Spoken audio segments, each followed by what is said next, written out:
if we didn't hit this revenue threshold, we were going to go back because we obviously wanted it to make sense for the business. Right. The check came in on December 31st, 2023 and hit the bank. And I was like, all right, we're doing it. And it was so cool. So, it's definitely different. And I look back at post versions of myself and I still love her and I forgive her, like you've said. But when you know better, you do better. And now I know better. Step into the world of success with your brand amplified, the ultimate podcast designed to unravel the intricacies of thriving businesses. I'm your host, Annika Jackson, and I'm on a mission to uncover the stories, strategies, and secrets that have propelled entrepreneurs and business leaders to success. We finally made it, as we were saying before we jumped on. Erin Diehl, so lovely to have you on the show today. Thank you for joining me. Oh my gosh, thank you for having me. We are here. We are here now. I'm ready. Let's take it wherever we're going to go. Let's do it. I love it. Well, you are many things. Keynote speaker, comedian of sorts, right? I guess. My mom says I'm funny. That's really good. I'm just kidding. Author, podcaster, and you found success in every one of these aspects. So I guess overall creative, who's helping other people figure out and find their way. So can you talk a little bit about your journey? Because you've done a lot of different things to get you to where you are today.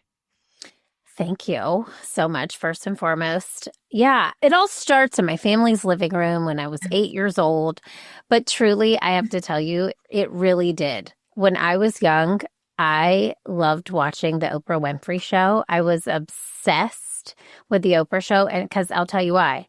Oprah's great, but it was watching how she reacted or she had her audience feel, or watching her reaction when her audience would feel and become emotional, and she would take them on this emotional journey with them, and they started to know, like, and trust her. And I always knew that I wanted to help people and I wanted to make them feel good, but I never really knew what that platform would be. And I always said in high school I was going to be a talk show host. I was. Nobody likes a bragger. Voted class clown. Okay. But I always had fun. I was just always trying to find the silly, the fun, and the joy. And for a long time, I wasn't sure what I even wanted to talk about. I just knew I wanted to help people through something that made them feel good. So I was like, should I become a florist and deliver flowers? Because flowers always make people happy. But then I got a plant named Zoe de Plantel and she died. And I was like, that's not for me. So I just kept kind of marinating with this. And then when I was in my 20s, I went into my first improv class at Second City in Chicago. And it was literally like I just like opened the door and like, that feeling at the end of the day where you just like are like, you're home. You're home. I'm home. And I felt so relieved, like it was relief for me. Like, these are my people and I can be silly and be big and be all these different things. And so I really started to take improv really seriously, as funny as that sounds. And I ended up coming back and forth to it several times, but then I landed a full-time job in a recruiting firm. I was doing business development at a recruiting firm. And at that time, one of our clients was United Airlines. And my boss, who I write about in this book as one of the most selfless leaders I've ever had, she was the person who I told my idea about Improve It to. She was like, this is such a good idea. You have to tell our client at United Airlines, Pam, about this idea. And I told Pam about the idea over dinner. Pam said at United Airlines, we're going to pilot, pun intended, this program to our talent acquisition team. We'll give you feedback and then you can do it again. And so I did 2 free workshops. And after that, they started hiring me. And then I knew it was bigger than me. And so I hired a team. And now today we have 21 facilitators. And then I have a small, lean internal team. But we've been in business 11 years. Amazing. And Congratulations. Yeah. Thank you. We use improv comedy to teach soft skills, but really, if I'm telling like the real truth behind it, is my mission is to help people become the highest versions of themselves through play. And I'll stop there because I could keep going because there's so much I could tell you about how play does that. But I have a tendency to ramble, Hanukkah, so I'm going to That's stop. okay. We like a rambler. We like to go on tangents here. You know this from listening to some Yes. episodes. I'm in a safe space yet Yes, again. I'm very home. safe Thank space. you. Very safe. It's funny because I just finished teaching a class on digital leadership. Yeah. And at that class and every other class, I do a lot of breakout sessions so the students can model and do things in smaller groups. Some don't feel comfortable. I'll just use your link, right, performing in Yeah. front of the whole class, sharing. They might feel more comfortable with their classmates, but that was probably one of the things I got the best response to for this specific class, because I didn't just say, oh, go talk about this topic or research this thing that we just talked about in class. I said, here's a scenario that I'm putting you into. Yes. Here are the characters you're going to play. So come back and tell us how it panned out. What did you find out about these stakeholders and leadership and different things you needed to do? So it wasn't a funny thing, right? But it was still, I think, some of the same construct that people get out of these sessions. It's so beautiful to see people be able to be a little bit looser. So I would love to hear more about how you decided to infuse comedy into learning soft skills. And then obviously we see the United ads. We love them because they, put people into awkward scenarios that wouldn't be typical when you're on a plane, but it makes it more fun. Yes. And so when you started talking about them, I was like, oh, that makes me think of what they do and how they do this other thing that kind of probably could tie back to you. Oh, I wish. Well, we worked with them in 2014. And since then, all of my contacts have moved on. So I wish I could take credit for that. But a lot of people who are probably still there might know and have been a part of a workshop at some point. But just to your point, like what you were doing in your classroom, that is so awesome because what you're doing, even if you said they weren't being funny, it was more, showing realistic depiction. What you're really doing is you're having them experientially learn what it is you're trying to teach. And that's why I love play as a teaching tool, because we say, and it sounds mean, like we're teaching you something, but we're tricking you because you have no idea that you're learning, which sounds mean, because you're laughing, you're having fun, you're interacting with your coworker or peer or boss in a way that you typically otherwise wouldn't. And so it's exactly what you said. We get people in these sessions. It takes usually about 20 minutes for us to break down walls, and we do it slowly. And then eventually, those hypothetical masks that people wear to work start to drop. Because when you're having fun and you're present in the moment, you stop judgment of yourself. You postpone judgment of yourself and then everybody else. So you're just in play. And then the room itself just takes on this positive energy. You start to see people just laughing at work, laughing so hard they're crying. Like we've had people in tears with laughter, and we've had real tears too. Like we go high, we also go deep. And it's a joy to witness and to watch. And I've seen every industry, every department within an organization do this. And there's one through line, joy. Yeah. And that's it. And I truly believe if everybody could take improv class, the world would be a better place. Like it would just be so different. So how was that initial idea that you now have an entire team of facilitators doing turn into other types of workshops, into being a keynote speaker, into writing a book, into having a top podcast? Dude, I know that's like, I don't even know. I know blood, sweat, and tears and prayers. No, I knew it was bigger than me. I knew I didn't want to do it alone because improv isn't something you do alone. You can't do it alone.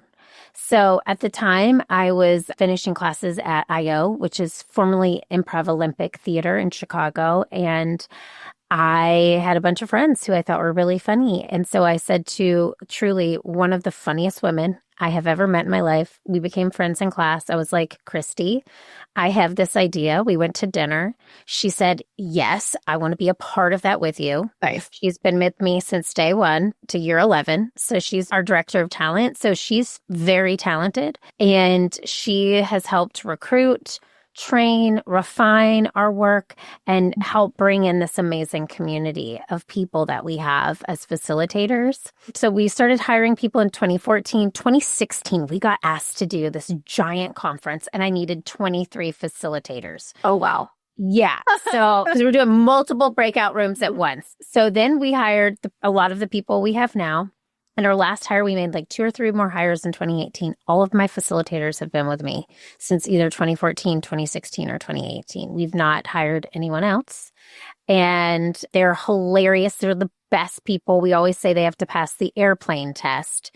So the airplane test is, would you want to sit next to this person for 8 hours on a plane? Would they be kind and courteous and empathetic to you? Would they be a nice passenger, right? And so we fly a lot too. So it's also something you have to make sure of when we're hiring these people, is that they bring as much empathy, and they really truly do. That's just like innate in who they are to these rooms and these organizations, because we're asking people to stop productivity for us for sometimes a half day, you know? So then we'll go from 2018 to 2020.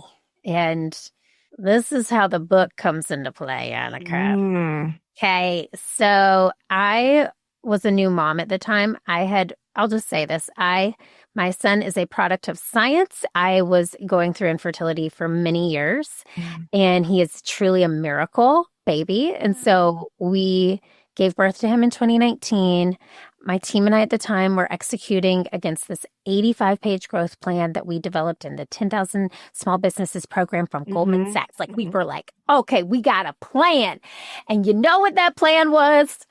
It was expanding in different markets in person with our in-person events regionally for the next 5 years. Oh, wow. So we took that little beautiful plan and just ripped it up and thought, how do we stay a business? How do we stay afloat? We didn't have a digital leg to stand on. I'm telling you, we didn't have a single digital product at the time. I say, oh, wow. But I also know the pandemic made businesses have to adapt to digital much more quickly than the SBA thought they would have to. So, right. Like, if you would have told me in 2019, you're going to do all of your improv workshops over Zoom for the next 2 years, I would have said no. Yeah. Well, you're nuts. But when forced, you can make it happen. And so anyway, we decided to become totally digital. We got through those 2 years, but during those 2 years, I recognized that I was going through a lifelong pattern that I'd never dealt with, which was people pleasing. And I don't know if you got any people pleasers listening to your show. I'm a recovering one. You know, as a business owner myself, I can tell you that finding the right people to hire is absolutely brutal. You post a job, get flooded with hundreds of resumes, but somehow still can't find anyone with the actual skills you need. It's like searching for a needle in a haystack, but not with ZipRecruiter. ZipRecruiter finds amazing candidates for you fast. And right now, you can try it for free at ZipRecruiter.com/work. Here's what makes ZipRecruiter different. Their smart technology actually identifies the top talent for your specific roles super quickly. The moment you post your job, their matching system starts showing you qualified candidates immediately. Plus, you can reach out to your favorite candidates right away using their pre-written invite to apply messages. No more waiting around, hoping someone will notice your post. Ditch the other hiring sites and let ZipRecruiter find what you're looking for. The needle in the haystack. 4 out of 5 employers who post on ZipRecruiter get a quality candidate within the first day. Try it for free at this exclusive web address, ZipRecruiter.com/work. Again, that's ZipRecruiter.com/work. ZipRecruiter, the smartest way to hire. Yeah, I was just giving to everyone except myself. I was giving to my team. I was giving to my friends who are small business owners. I was giving to my newborn baby. Yeah. My mom also had a stroke during COVID and was in the ICU for many weeks. So I was giving to her and my dad, and we moved across the country in 2020. So just a few like small life changes. Yeah. So I developed chronic pain. And I had chronic pain in my back for about 2 years, and it was undiagnosable. There was no reason, every x-ray, every test possible. So anyway, cut to 2023, 2022. I went through a very big self-healing journey during 2022. And I received I'm a spiritual person. I was in a meditation and I received just like a download. Yep. Once I had healed myself. And this was truly after many months of healing, which I just totally skipped over that part. I went through every holistic healing modality that I could think of. And I healed myself without pain, without surgery, without medicine, or without pain, with pain, without surgery, without medicine. And then this voice in my meditation said, and it was actually from a loved one who I had not really known in their lifetime, but knew of, but they took their own life Mm. And I was at a real low point at this time, like real low, but I had gotten through it. And it was this voice that said, "You're going to write this book. You're going to write it now. You're going to write it for the person in their life who's the giver, the leader of whatever, a home, a community, an organization that gives to everybody in their life Yeah. except themselves first." And at this time, I was also dabbling in the keynote speaking world. And it was like, again, I was looking for that talk show, Annika.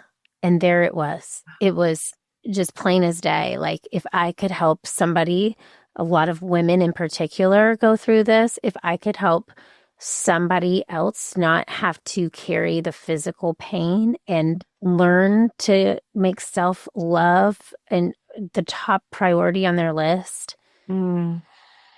then I will have done my job.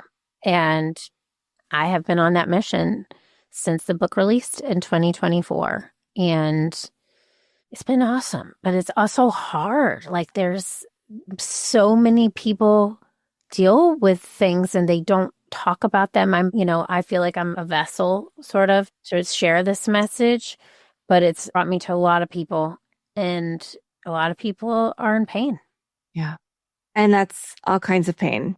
You're right. I think people are willing to speak about it a little more, but not always. Like today, you're my third podcast interview. Mm. They've all been great, but one, we mostly talked about business, even though at the tail end, he's like, "Oh, I used to have this situation." I'm like, "Oh, wait, that's what we should have been, Yeah. that's the nugget we needed." The second one was a former NFL player who did tell a really deep story about many ups and downs. And then here with you, you're sharing your journey. And that's so important, especially because you bring such levity to the work that you do. You make people learn, like you said, while laughing. And you don't necessarily think about the pain somebody who has put that together has gone through themselves, right? Because you must have a perfect life because you're able to create these things and you're a top podcaster and you have a best-selling book and you're doing all these amazing things in your life alongside with your son and family. Yeah. So we need to talk about these things. Yeah. Yeah. And I'm feeling really called to talk about it. It's almost like, I don't know, the book was been out for a year and a half at this point. And it's like, there was this little voice in me that was like, "You got this other book, and spoiler alert, it's going to be about people pleasing." And like, and then I sat and I really listened to that. And I know that this work is not done. Like, I cannot just leave this halfway done. And I think there's a lot of, like, exactly what you said, misconception, especially with social media, especially with how we're able to market ourselves as looking perfect, or how we're able to, like, cultivate this picturesque image of ourselves, when I know I have a really close friend of mine, when she posts a picture, there's like so much pain under that family photo that she made her kids stand around for 5 minutes trying to make them all smile at the same time. Like, I can see underneath that because I know you. Yeah. I know you. And I'll tell you this is coming up for me here too. So when I was writing the book, this is important. I would get up every morning. My son was sleeping till 8 at the time. And so I'd get up early. By early, I mean like 6:30. And I would light a candle and I would grab my coffee and I would just write. And it was almost like this help from the other side was writing through me, because it was very mission focused. Well, kid you not, okay, I felt like I was talking a good talk. I was talking about self-love and giving to yourself so you can become a selfless leader. I was doing all these things. And one of my best friends, and she's a best friend, what I'm about to tell you, she said, "You're talking all this stuff on social media about self-love and taking care of yourself." She goes, "But Erin, every time I look at one of your posts, I think in the back of my mind, your eyes twitching, because like she's not slowing down. You're not doing anything. You're just talking about it." So funny enough, I wrote the entire manuscript. I went on a trip. This is when I turned 40. The year I turned 40, it was one of my other friend's 40th birthdays. We go to Costa Rica. When your friend tells you to jump off a cliff, don't do it. I did. And I jumped off a 40-foot cliff. I hit my head on the water. Oh, On no. a rock. I had a concussion and I had what is called post-concussion syndrome for 5 months. My vision was distorted. I had chronic headaches, chronic whiplash. Talk about making me walk the walk, universe. Like, so from that, I changed everything. Like, my team works 4-day work weeks now. Truly, we work 4-day work. Amazing. Yes, I have some form of self-care on my week, every week, whether it's therapy. I have a team of healers now that I keep calling speed dial. I went gluten-free because my brain was so jacked up. I was looking for anything to let go of inflammation of the brain. Still gluten-free. And all that to tell you that, like, it's funny when you say, hey, I'm going to write something and it's going to be this message I'm going to talk about, and you're talking about it, but you're not really walking the walk. It made me walk the walk. And my life has completely changed before it. I do think my priorities were not in the right place. Amazing. And it's a continuous journey, right? Yeah. I have tried working with different people different times. So you think, oh, they have the right program. And then you get in and you're like, wait, this isn't quite what they were selling. Maybe this isn't the person who can help me.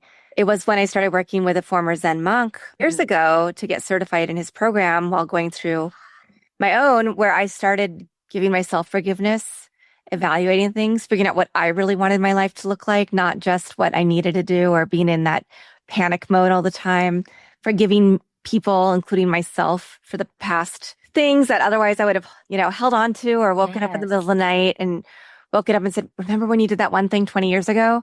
Like the things that we don't need that we're holding on to.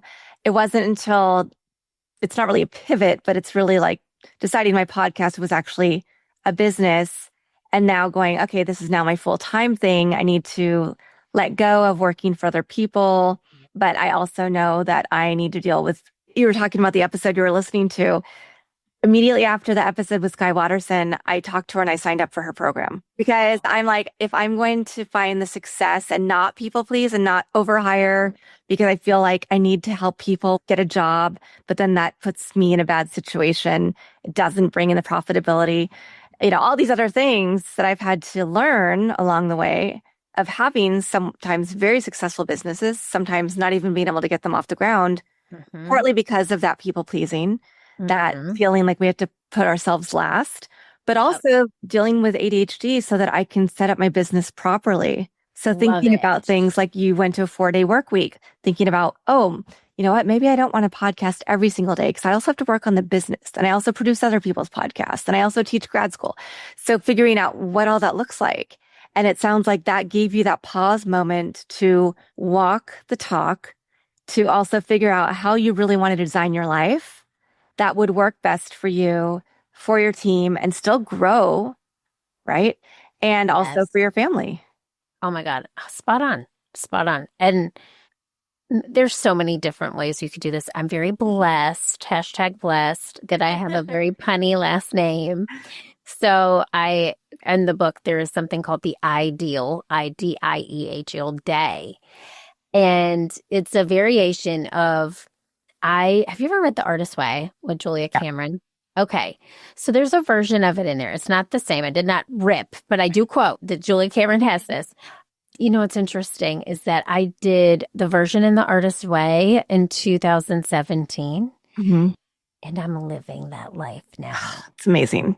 And so I'm redoing The Artist's Way, but I also have my own version of the ideal day, which is how I truly try to design every single day with intention. Because same as you, I had a nervous system that had no idea that she had been on panic mode for 39 years. She had no idea. Yeah. No idea. I learned the word anxiety when I was like 35. But hey, I grew up with it my whole life. And I love my parents, but, they did everything they possibly can. But you are kind of a product of where you come from. And my parents have anxiety, and I now know that, and we can all talk about it. But it was something that I had to really understand and be able to articulate, and now I can. But because there's intention behind every single thing, it makes it feel better. It makes a difference. It makes it feel more meaningful. I look around. So I did this in the work, The Artist's Way. It's just, if you haven't read it, to any of your listeners, it's not even a book you read. It's like a 12-week activity book sort of deal. And one of the activities is like designing like your every single thing that you could possibly want out of your life in a day. And for me, it was, I was living in Chicago at the time I was doing the book.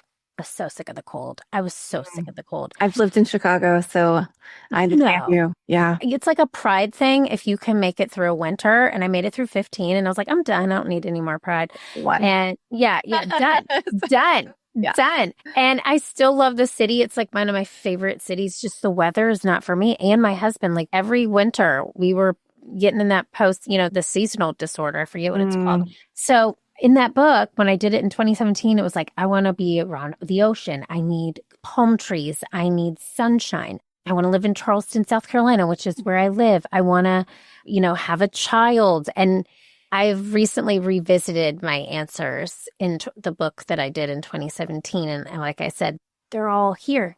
And that was almost 8 years ago. And so the power of mindset is when intention is powerful. Like that to me, having gone through the concussion and making it an intentional focus to make Friday literally the day that my team and I have off, the day that I give to me, because Monday through Thursday is work Erin and mom Erin, like going back and forth between the two. Friday or Saturday, Sunday is like family time, but usually I was catching up on laundry or like getting groceries or doing the things.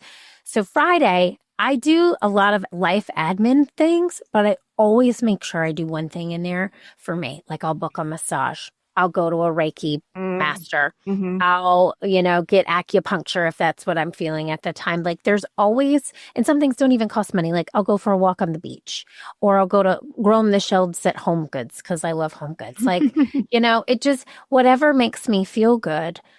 And because of that, my team and I had to get really intentional with our time Monday through Thursday. Yeah. So we buttoned up so many processes, things for our own business because all of us wanted that day. And we had a 90-day trial to see if we could do it. We had a qualitative and a quantitative goal. The qualitative, of course, was reached because our quality of life was amazing and so much better. The quantitative goal was monetary, obviously tied to revenue. Kid you not. By December 31st, 2023, if we didn't hit this revenue threshold, we were going to go back because we obviously wanted it to make sense for the business. Right. The check came in on December 31st, 2023 and hit the bank. And I was like, all right, we're doing it. And it was so cool. So, it's definitely different. And I look back at post versions of myself and I still love her and I forgive her, like you've said. But when you know better, you do better. And now I know better. Yeah. Yeah. It's been hard, but it's been a blessing in disguise. Nice. Let's talk about the brand, right? Obviously, if somebody's looking at your website, learntoimproveit.com. You have the improv and then the E and then it. And that was the name of your podcast also, but you've rebranded that. So can you talk about the evolution of your business brand along with your evolution? Oh my God. Yeah. No one's ever asked me that question and I love it. Oh. No. And I think about it a lot. So thank you. So yeah, improve it. As you mentioned, the E is teal. So it could look like improv it or improve it because we're doing both. We're using improv to improve you, right? So the brand started out with a logo from my friend who was in designer school. Okay. And I still have the logo in my office in a big printout. I love it. It was our logo for a while. And we, for about 6-7 years, stuck with that logo. And then funny enough, right before 2020, we had just started working with a branding company to change everything and change our website because we were improveitchicago.com and we were just local to Chicago and we knew we were going to expand because of the growth plan. So we changed the handle, which was also not great for SEO purposes. And then we changed our logo at the same time in 2020, just all of it in 2020. Big change. And so the brand itself, I feel I also hid behind for a long time. I was on the social media, but I wasn't a focal point, and I did that intentionally because I wanted people to think about workshops and the people in them and then my facilitators. But in 2020, I had to let go of some limiting beliefs and I had to step in front of a microphone. We were going to start a podcast anyway, but I had to really suck up all of my fears of being seen and fears of being ridiculed. And now I just look at myself as an avatar. Literally, when I see myself on things, I don't even think it's me. I'm just like, okay, there's that Erin girl. No, I mean, honestly, on camera, you look like you could be AI because you look so perfect. Oh my God. What? Annika. Oh my God. That is so nice. I'm not real. I'm an alien. So over time, I've gotten good at my hair. I use the Shark, the Dyson Dude, this thing that looks like a blowout. I don't even get my hair blown out anymore. But this comes with the confidence. I'm telling you, truly, before 2020 was like, I don't need to be seen. I can hide behind my improvisers. They're the funny ones. They really are. I truly am not. They are hilarious. But I was afraid. So the evolution of me sort of getting forced into the microphone spotlight and becoming the face of the brand happened sort of because it had to, because we had no digital leg to stand on. I needed to show up. People needed to connect with a person. Right. And obviously that's what happens is people connect with a person, not necessarily the brand itself. And for small businesses anyway, I know you can connect with things like Nike. There's anomalies here, but people with small businesses really connect to people. And so, yeah, I have become way more spiritual as I've had the business. So because of my infertility, I was just really reaching for anything and everything. And I found meditation. Mm-hmm. And I truly believe that I had to learn to mother myself before I was able to mother somebody else. So I'm so grateful. But I have really leaned into that. So I've evolved as being in more alignment with my soul's purpose, I feel. I feel very connected to what I'm here to do now. And there were parts, though, that weren't pretty. I can look to 2023 and there was a lot of ego in there. And I definitely have recognized that. And I know when it's my higher self or it's my ego talking now, I can recognize those things. So as the brand has evolved, I feel like I've sort of had a mentor of mine who I met while I was in the keynote come up to me after and he was like, you did a good job of sliding that in. I was like, what are you talking about? He goes, you're a spiritual human. He goes, I'm in corporate America, so I'm not giving you things, but I'm giving you the through line of being a good human being and manifesting what you want through your words, your thoughts, and your actions. And just literally people connect with it in different ways. I feel like the people that I'm drawn to are those people who have done the work. Mm-hmm. They've done the work and they recognize their purpose too. So I feel like I'm attracting with that a lot of different types of clients and relationships and partnerships. Yeah, the brand and I have evolved and I feel like so many ways. It's version 10.0 at this point. Oh. Yeah. The founder does influence the business quite a bit. I do think there are a lot of people like yourself who, not wanting to be the front face of the brand, wanting the brand to stand on its own, who are now realizing you just can't do that in today's world. You have to be willing to go on podcasts, to get interviews, to be on the social medias and be the face of the brand so that people have the transparency, the trust. You talked about trust factor earlier, but really that's what makes these genuine conversations. And that's what shows your likability and makes people go, wow, yeah, her journey isn't exactly what I've been on, but I think this would be a fun thing to bring to my company, to bring some comedy, some improv, just do things that will help make change management a little easier. Mm-hmm. And then, of course, the book, and you have a workbook along with the book, and then the podcast. And talk about Workday Playdate, which is the name of the podcast now, but it was Improve It. Yeah. I do think Workday Playdate probably fits better with your overall brand as a name for a podcast, right? It gives you a different connotation than Improve It. Yes, Annika. Okay. Well, first, I just want to point out that you are my person because you said so schmeeds and I always obey. So I just can't let that go. But I'm going to give you the real deal. You ready? Why this evolution happened? First name of the show was Failed It. the Failed It Oh. podcast, okay, which we did 50 episodes about failure. And then you kind of like, you've talked it out, you know? So, and we were having people come on and tell their really not famous, not super famous, successful people come on and talk about their failures. And then we worked with a branding podcast coach who said, you know what? What's the point of the show? Isn't it supposed to like support your business? Like, are you attracting anyone to your business with this name? So we changed it to the Improve It podcast. 3 years of the show being called that. It was easy. It was a connection directly to the business, but there was a shift in probably we changed it this year, end of 2024, where we stopped chasing downloads and we started chasing impact, and we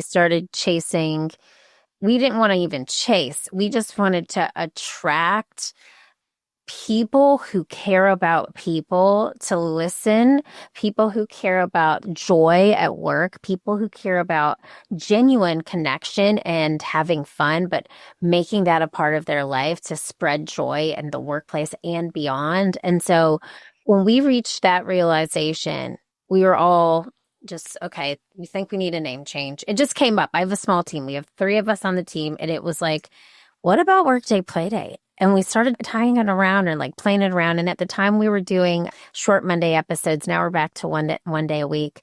And we were like, well, what if we called the Monday short episodes little snacks? Because you always have a snack at the play date. If I'm being honest, the team needed a zhuzh. We needed a little something different because the old way felt tired and it felt played out. And it's, there's so many different things you can do with a show. And we needed to, if I'm being honest, as a host, I needed to change it up for me too. I was ready for something new.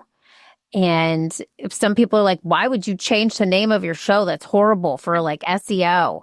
And we just say formerly of Improve It, but we've hoped to attract new people who didn't understand the name Improve It, and what that was connected to. So it's been fun. I really do like it as the name. Yeah. I think this one will stick. 3rd time's the charm, hopefully. Yeah. But I do appreciate that you kept the same feed. Yeah. You kept this, right? Because I see a lot of people change over to a new podcast name and they're starting over. I'm like, you have an audience. You have people who already love you and listen to you. Please don't do that. So, right. And I thought about doing that, but then it's been such an interesting journey, and you meet so many cool people through the show. I'm talking to you because of podcasting. How cool is this? We would probably never meet. And it's a labor of love, but it has been so rewarding in so many ways. I have my coach now because she was on my show.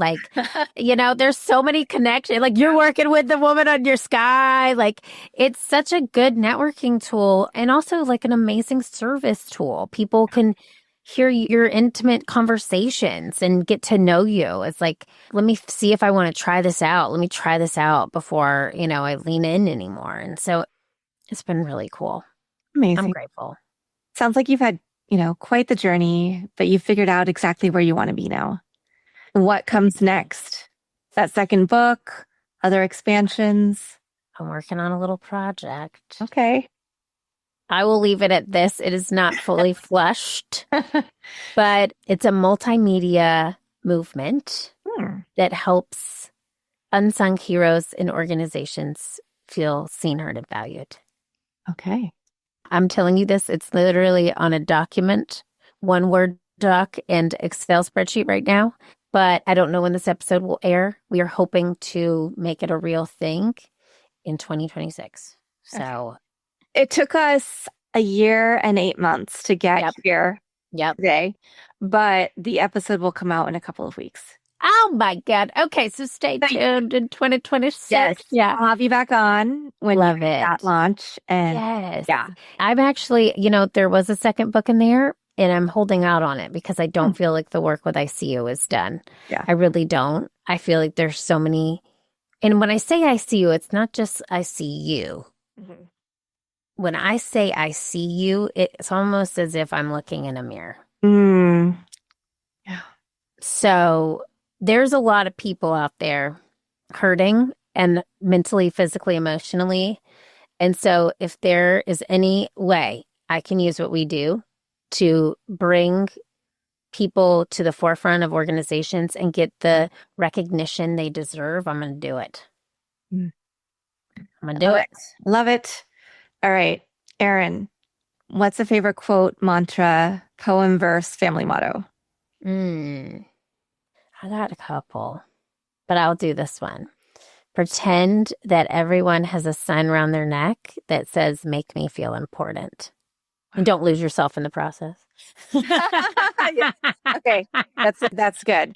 Yeah, those are both two important things for us to think about, marinate on, perhaps. Yes. We are going to lead people to it's Erin Diehl or to improve it. Yeah, it's Erin Diehl because it'll take you to everything. It'll take it all. The source of truth. Love it. Okay. I love it. I'm so happy we got to chat finally. Same. So fun. Yeah, this is what I want. Like, I love it when I have these conversations. Yeah, it makes it fun. It's like having a coffee. We're having a virtual coffee while I'm having a water. Me too. I know. I need to keep hydrating. I'm like, this should be gone by now. It's not. Amazing. Well, I hope everybody else enjoyed this episode as much as we did.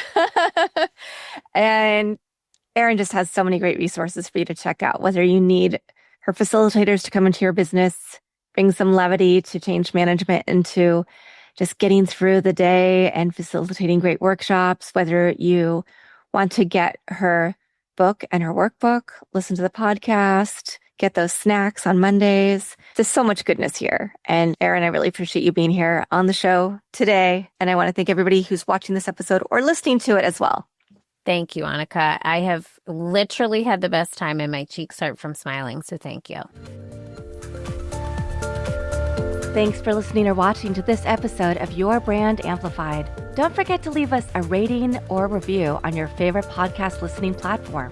And if you want to learn more, check us out at yourbrangamplified.com.